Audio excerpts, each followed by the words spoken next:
जी हाँ दोस्तों, आज की इस वीडियो में मोस्ट इंपॉर्टेंट क्वेश्चन जो आपके एग्जाम में देखने को मिलेगा ही मिलेगा। ठीक है, आप प्रीवियस ईयर जाकर के देख सकते हैं। क्वेश्चन है कि शारीरिक स्वास्थ्य पर तनाव के प्रभाव का वर्णन करें या भौतिक स्वास्थ्य पर तनाव के प्रभाव का वर्णन करें। ठीक है, दोनों में से कोई भी क्वेश्चन दे दे, क्योंकि शारीरिक स्वास्थ्य और भौतिक स्वास्थ्य दोनों एक ही होता है। ठीक है, भौतिक स्वास्थ्य मतलब शारीरिक स्वास्थ्य ही होता है। तो इसका मतलब ये बताना कि मान लो कि हम अगर तनाव में रहते हैं, ठीक है, तो उसका असर हमारा शरीर पर क्या पड़ता है। जब हम टेंशन में होते हैं तो हमारा शरीर पर उसका क्या प्रभाव पड़ता है। ठीक है, यानी शरीर पर तनाव मतलब टेंशन का प्रभाव। तो सबसे पहले भूमिका देखो, तनाव एक शारीरिक स्वास्थ्य पर गहरा और नकारात्मक प्रभाव डालता है। मतलब जो तनाव है ना, टेंशन, वो हमारे शरीर के स्वास्थ्य पर बहुत ही गहरा और गलत प्रभाव, नकारात्मक मतलब क्या, गलत प्रभाव डालता है। ठीक है, यह तुरंत देखने वाले लक्षणों के साथ साथ लंबे समय में गंभीर बीमारियों का कारण बन सकता है। देखो, मतलब तनाव के कारण ना तुरंत देखने वाले लक्षण आपको देखने को मिल जाएंगे। जैसे आप टेंशन में है ना, तो कोई बगल वाला आदमी तुरंत देख के आपको पहचान सकता है कि आप टेंशन में, आपके फेस से। ठीक है, इसी के साथ साथ आपका लंबे समय तक कोई बीमारी भी रह सकता है। ठीक है, अगर आप बहुत ज़्यादा टेंशन में रहोगे लंबे समय तक अगर आप टेंशन में बने रहे हो तो आपका कोई गंभीर बीमारी भी हो सकता है। ठीक है, पाचन संबंधित समस्या जैसे कि पेट दर्द, कब्ज हो सकता है, दस्त हो सकता है। अगर सारा बीमारी का नाम एग्जाम में नहीं लिख पाओगे तो कम से कम दो एक जो भी लगे आपको। ठीक है, हृदय रोग जैसे उच्च रक्तचाप, आपका बीपी बढ़ सकता है, तेज धड़कन हो सकता है, सिर दर्द, मांसपेशियों में दर्द हो सकता है, नींद की कमी हो सकता है, वजन में बदलाव हो सकता है, जैसे कि भूख बढ़ जाएगा चाहे तो घट जाएगा, जैसी समस्याएं उत्पन्न हो सकती है। कब, जब आपके अंदर टेंशन आएगा, जब आप तनाव में होंगे तो आपके शरीर में ये सब क्या हो सकते हैं, परिवर्तन देखने को मिल सकते हैं। ये सब बीमारी भी आपको देखने को मिल सकते हैं। नेक्स्ट है तनाव। कि तनाव जो है ना, वो केवल एक मानसिक स्थिति नहीं है। मतलब जब आप टेंशन में रहोगे तो सिर्फ आपका मन खराब नहीं होगा, सिर्फ आपका मानसिक स्थिति खराब नहीं होगा। ठीक है, सिर्फ आप उदास ही नहीं रहोगे। ठीक है, मतलब सीधा सीधे मानसिक मतलब ये समझो कि तनाव के कारण सिर्फ और सिर्फ आपका माथा पर ही इसका असर नहीं रहेगा, बल्कि यह हमारे शारीरिक की कार्य प्रणाली को भी गहराई से प्रभावित करता है। पता है, जब आप टेंशन में रहोगे ना तो इससे सिर्फ माथा दर्द ही नहीं करेगा, बल्कि उसका प्रभाव तुम्हारा शरीर पर भी पड़ेगा, जैसे बाल झड़ना, गाल पिचकना, ठीक है, शरीर कमजोर पड़ना, ऐसे समस्या देखने को मिल सकता है। जब हम तनाव महसूस करते हैं, जब हम टेंशन में होते हैं तो हमारा शरीर लड़ो या भागो मोड पे चला जाता है।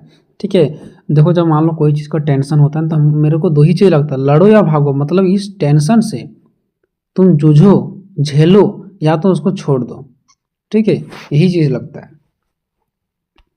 अब देखते हैं दोस्तों, शारीरिक स्वास्थ्य पर तनाव के प्रभाव।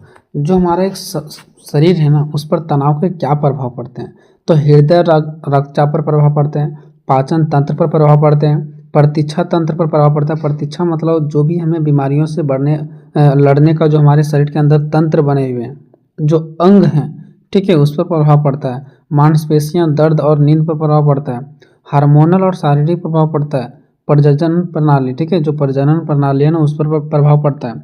त्वचा और बालों पर भी इसका क्या करता है, असर पड़ता है। वेरी सिंपल, आप लिख सकते हैं। ऐसा नहीं कि जो पॉइंट मैंने पहले ही दिया है वो पॉइंट आपको भी एग्जाम में पहले ही देना है, नहीं, आप चाहो तो आगे पीछे भी लिख सकते हो, कोई दिक्कत नहीं है। पहला है हृदय और रक्तचाप पर प्रभाव। लंबे समय तक तनाव रहने से हृदय पर बुरा असर पड़ता है। तनाव के दौरान दिल की धड़कन तेज हो जाती है और रक्त वाहिकाएं सिकुड़ जाती है ना। तनाव के दौरान क्या होता है, जो दिल की धड़कन होता है ना, बहुत ही तेज हो जाती है, और जो रक्त वाहिकाएं हैं ना, जो जिससे रक्त बहती है ना, वो सिकुड़ जाती है, जिससे बीपी प्रेशर बढ़ जाता है।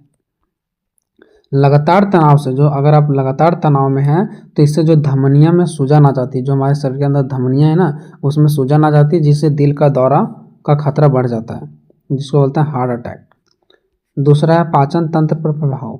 जो हमारा शरीर में कुछ भी खाते हैं तो जो पचाने का काम करता है वो हजम नहीं होगा, आपको भूख नहीं लगेगा तनाव में रहोगे तो। ठीक है, क्योंकि पच ही नहीं रहा वो चीज़। तनाव से पेट में दर्द, एसिडिटी, दस्त, कब्ज, अगर इतना नहीं लिख पाओगे तो कुछ एक दो बीमारी लिख देना। ठीक है, जैसे समस्याएं बढ़ सकती है। कई लोग में तनाव के कारण या तो भूख कम हो जाती है या तो अत्यधिक खाने की आदत बन जाती है। मतलब अगर आप तनाव में रहोगे ना तो या तो आपको ज़्यादा भूख लगेगा, चाहे तो भूख लगेगा ही नहीं, जिससे वजन अचानक बढ़ या घट सकता है। प्रतीक्षा तंत्र पर प्रभाव। प्रतीक्षा तंत्र मतलब जो हमारे शरीर के अंदर वो सारे अंग लगे हुए हैं जो हर एक चीज़ से रोकने का काम करती है, बीमारी को रोकने का काम करती है। लेकिन वही अगर आप टेंशन में रहोगे ना तो उसका जो बीमारी से लड़ने की क्षमता है ना, प्रतीक्षा जो रोकने की प्रतीक्षा ना वो खत्म हो जाती है। तो दीर्घकालीन तनाव मतलब लंबे समय तक तनाव के कारण प्रतीक्षा प्रणाली को कमजोर कर देती है। जो हमारे अंदर शरीर में लगे हुए ना प्रतीक्षा प्रणाली जो हर एक चीज़ को रोकने का काम करती है, गलत चीज़ों को, वो कमजोर हो जाती है, जिससे शरीर संक्रमणों और सामान्य बीमारियों जैसे कि सर्दी जुकाम हो जा जल्दी से पकड़ लेता है व्यक्ति को। यानी कि जब हमारे अंदर बहुत दिनों से टेंशन बना रहता है तो हमारे अंदर जो प्रतीक्षा तंत्र लगे हुए हैं हमारे शरीर के अंदर, यानी कि जो बीमारियों को रोकने का काम करती है, उसका पावर ख़त्म हो जाती है। उसके बाद हमारे अंदर बहुत तरह तरह की बीमारियां आने लगती हैं।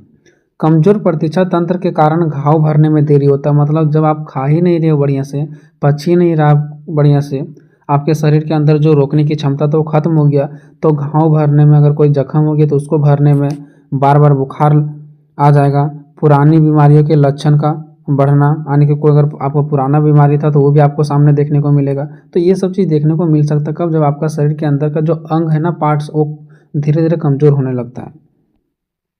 मांसपेशियों, दर्द और नींद, है ना। तनाव की स्थिति में जो मांसपेशियां लगातार सिकुड़ी हुई रहती है, देखना आप जब टेंशन लोगे ना तो आपका फेस अजीब टाइप से हो जाएगा, तो मांसपेशियां उस टाइम सिकुड़ जाती है, ठीक है, जिससे गर्दन दर्द हो सकता है, कंधे दर्द हो सकता है, पीठ दर्द हो सकता है, सिर दर्द होने लगते हैं। मांसपेशियों में लगातार खिंचाव से सिर दर्द और पीठ या कंधों में पुराना दर्द शुरू हो जाता है। अगर आप लगातार आपके अंदर चिंतित हैं, आप टेंशन में हैं, ठीक है, तो इससे मांसपेशियां खिंचाव होती है मांसपेशियों में, और इससे जो पुराने आपका जो सिर दर्द भी हो जाएगा। पीठ और कंधों में जो पुराना दर्द है ना वो भी उत्पन्न हो जाता है। सोने में कठिनाई होगा, बार बार नींद खुलना या पूरी नींद ना लेना आम है ना, यानी कि बार बार आपका नींद खुल जाएगा, पूरा नींद नहीं ले पाओगे, थकावट होगा, चिड़चिड़ापन होगा, दिन भर कमजोरी महसूस करोगे आप।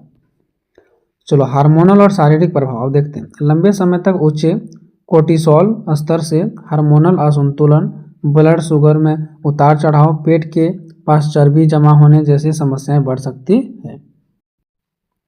जब हम स्ट्रेस में होते हैं, तनाव में होते हैं, तो हमारा जो कोर्टिसोल है ना वो उच्च स्तर पर क्या हो जाती है, जिसकी वजह से हार्मोनल असंतुलित हो जाता है। जो हमारे शरीर में हार्मोनल होते हैं ना वो संतुलन नहीं हो पाता, असंतुलन हो जाता है।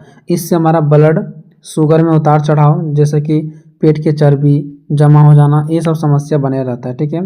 तनाव के कारण धूम्रपान, शराब, जंक फूड जो होता है ना, जंक फूड हो गया आपका, जो होटलों में खाते हैं, फास्ट फूड जैसे आदतें भी बढ़ जाती हैं। अगर आप तनाव में रहोगे ना तो बढ़िया बढ़िया चीज़ आपको खाने को देखने को ही नहीं मिलेगा, आप जो मर्जी वो खाओगे, जो हृदय, सीगर और पूरे शरीर के स्वास्थ्य को नुकसान पहुंचाती है। कुछ वर्ड अगर आपको समझ नहीं आ रहा है दोस्तों, उसको छोड़ सकते हैं। जैसे यहाँ पे जिगर, ठीक है, जिगर आ गया तो इसको छोड़ सकते हैं। जो जो बीमारी आपको आ रहा है ना बस वही आपको एग्जाम में लिखना है। छठा है प्रजनन प्रणाली, जो कि महिलाओं में होती है, ठीक है। तो महिलाओं में मासिक धर्म अनियमित हो सकता है और शारीरिक स्वास्थ्य पर गहरा प्रभाव डाल सकता है। मतलब अगर आप टेंशन में है ना तो जो महिलाओं का मासिक धर्म होता है ना वो भी मतलब अनियमित हो सकता है, उसका भी जो टाइमिंग होता है वो टाइमिंग से बढ़ सकता है, ठीक है, और शरीर के स्वास्थ्य पर इसका गहरा प्रभाव पड़ सकता है।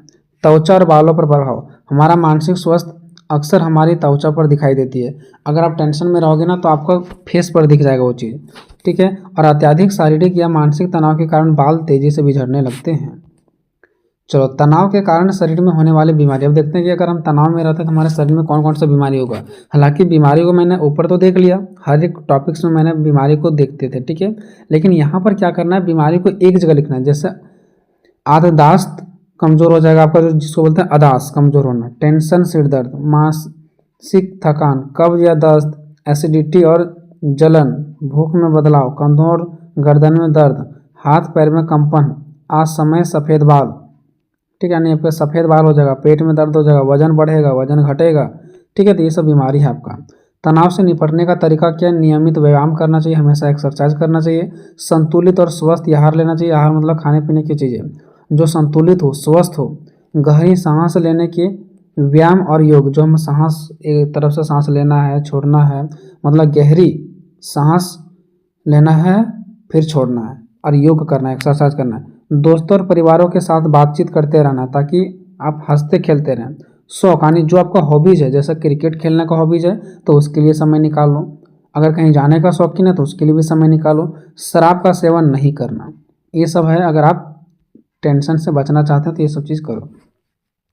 निष्कर्ष, तनाव एक अदृश्य दुश्मन है, मतलब ये दिखने वाला नहीं है कि आपको ये दिख रहा है कहीं, ठीक है। ये हमारे अंदर छुपा हुआ रहता है, जो कि हम टेंशन में रहते हैं। भले हम टेंशन में रहते हैं, वो चीज़ दूसरों को दिखता है, लेकिन जो तनाव बना रहता है ना वो हमारे अंदर वो दिखने वाला चीज़ नहीं है, जो शारीरिक स्वास्थ्य के हर पहलू पर प्रभाव डालते रहती है हमारे शरीर के अंदर। यह सिर्फ मानसिक नहीं, मतलब यह सिर्फ माथा का दर्द नहीं बनता है, बल्कि शरीर का भी दर्द बनता है ना। हमें बीमारी कर देता है शरीर, शारीरिक रूप से भी। इसलिए तनाव को पहचानना और उसे प्रतिबंधित यानी मैनेज करना बहुत ही जरूरी है। तनाव को तुरंत पहचानो कि किस वजह से टेंशन आ रहा है और उसको तुरंत प्रतिबंधित करो, तुरंत उसको दूर करने का उपाय करो। जैसे श्वास क्रिया, जैसे श्वास लो, एक नाक से सांस लो, एक दूसरे नाक से श्वास छोड़ो, तो ये क्या होगा ना, इससे आपका जो टेंशन है वो कम हो जाएगा, जिसको हम लोग ब्रीथिंग एक्सरसाइज कहते हैं। और स्वस्थ दिनचर्या अपनाना, और एक बहुत अच्छा स्वस्थ दिनचर्या अपनाओ डेली डेली, ठीक है। संपूर्ण स्वास्थ्य रहो, ठीक है। और लंबी उम्र के लिए अत्यंत महत्वपूर्ण है। मतलब क्या, अगर आप श्वास लोगे छोड़ोगे, अगर आप दिनचर्या अपना अपना रखे हो स्वस्थ का दिनचर्या, तो इससे क्या होगा पता है, आपका संपूर्ण स्वास्थ्य, हमेशा स्वस्थ बने रहोगे। और लंबे उम्र के लिए बहुत ही अत्यंत ही जरूरी है। अगर आप स्वस्थ रहते हो, दिन भर एक्सरसाइज करते रहते हो, तो इससे आपका संपूर्ण स्वस्थ बना रहेगा और आप लंबे उम्र तक अत्यंत ही स्वस्थ बने रहोगे, ठीक है। तो इस प्रकार से ये इंपॉर्टेंट क्वेश्चन था दोस्तों। वीडियो कैसा लगा कमेंट में जरूर बताइएगा। मिलेंगे नेक्स्ट वीडियो में, तब तक जय हिंद जय भारत।